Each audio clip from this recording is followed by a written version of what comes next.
தஞ்சாவூர் மாவட்டம் பாபநாசம் அருகே மருத்துவக்குடி நேரடி நெல் கொள்முதல் நிலையத்தில் நெல் மூட்டைகள் மழை நீரில் நனைந்து சேதமடைந்துள்ளதால் விவசாயிகள் ஆர்ப்பாட்டத்தில் ஈடுபட்டு வருகின்றனர். கூடுதல் விவரங்களை நமது செய்தியாளர் தீனதயாளன் வழங்க கேட்கலாம். தீனதயாளன், விவசாயிகளின் கோரிக்கை என்னவாக இருக்கிறது? விரிவான தகவல்களை பதிவு பண்ணலாம். வணக்கம் ஆயிஷா. காவிரி சமவெளி மாவட்டங்களில் கோடைப்பயிர் சாகுபடி முடிந்து நெல் அறுவடை மும்முரமாக நடைபெற்றுக் கொண்டிருக்கின்றது. இந்த நிலையில் தொடர்ந்து பெய்கின்ற மழையின் காரணமாக தஞ்சாவூர் மாவட்டம் பாபநாசம் தாலுகா மருத்துவக்குடி நெல் கொள்முதல் நிலையத்தில் நெல் மூட்டைகள் தேக்கமடைந்து விவசாயிகளுடைய நெல்மணிகள் மழைநீரில் மிதந்து முளைத்து விட்டதால் விவசாயிகள் வேதனை அடைந்துள்ளனர்.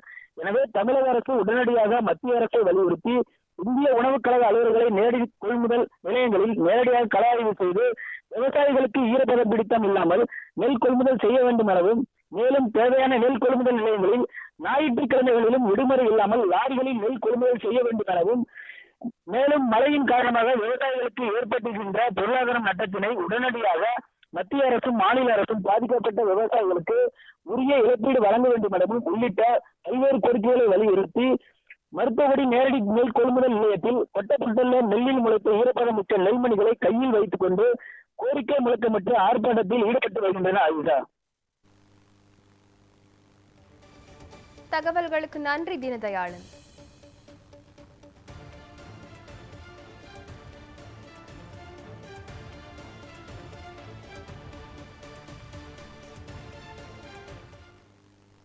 காவிரி சமவெளி மாவட்டங்களில் கோடை நெல் சாகுபடி முடிந்து அறுவடை மும்முரமாக நடைபெற்றுக் கொண்டிருக்கின்ற வேளையில் இயற்கையாக மழை பெய்து கொண்டிருக்கிறது.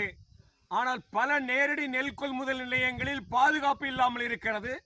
நேரடி நெல் கொள்முதல் நிலையங்களுக்கு கொண்டு வரப்பட்ட நெல்லெல்லாம் அப்புறப்படுத்தப்படாமலும் இருக்கிறது. லாரிகள் வரவில்லை. இங்கே நெல் குவிந்து கிடைக்கிறது. தொடர்ந்து பெய்கின்ற மழையின் காரணமாக தஞ்சாவூர் மாவட்டம் பாபநாசம் பகுதியில் மருத்துவக்குடி நேரடி நெல் கொள்முதல் நிலையத்தில் நெல்மணிகள் எல்லாம் முளைத்து விட்டன. இது மிகப்பெரிய அளவுக்கு பொருளாதார இழப்பை விவசாயிகளுக்கு ஏற்படுகிறது. தமிழ்நாடு அரசு உடனடியாக மத்திய அரசை அழைத்து இந்திய உணவுக் கழகத்தினுடைய அலுவலர்களை நேரடியாக பார்வையிட அழைக்க வேண்டும்.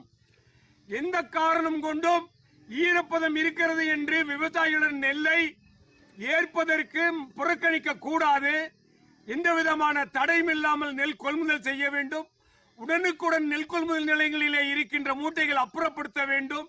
இதனால் ஏற்பட்டிருக்கின்ற விவசாயிகளுக்கு ஏற்பட்டிருக்கின்ற பொருளாதார இழப்பினை தமிழ்நாடு அரசும் மத்திய அரசும் ஈடுகட்ட வேண்டும். இல்லை என்றால் விவசாயிகள் மிகப்பெரிய பொருளாதார இழப்பை சந்திக்க வேண்டியிருக்கிறது. உடனடியாக அனைத்து ஞாயிற்றுக்கிழமைகளிலும் விடுமுறை நாட்களிலும் நெல் கொள்முதல் நடைபெற வேண்டும்.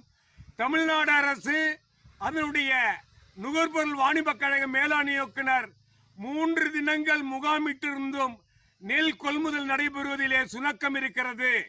நெல் தேக்கமடைகிறது. லாரிகள் வருவதில்லை. சாக்கு பற்றாக்குறை இருக்கிறது. இன்றைக்கு பெய்த மழையின் காரணமாக நெல்லெல்லாம் மழையிலே மிதக்கின்றது. இதை பற்றி சிறிது கூட தமிழ்நாடு அரசு கவலைப்படாமல் இருப்பது விவசாயிகளுக்கு கவலை ஏற்படுத்தியிருக்கிறது. இதற்காக மத்திய அரசையும் தமிழ்நாடு அரசையும் தமிழ்நாடு காவிரி உழவர்கள் பாதுகாப்பு சங்கத்தின் சார்பில் நாங்கள் வன்மையாக கண்டிக்கின்றோம். விவசாயியுடைய நெல் உடனடியாக கொள்முதல் செய்யப்பட வேண்டும். எந்த காரணம் கொண்டும் ஈரப்பதத்தை காண்பித்து அதை கொள்முதல் செய்வதை புறக்கணிக்க கூடாது என்று கேட்டுக்கொள்கின்றோம்.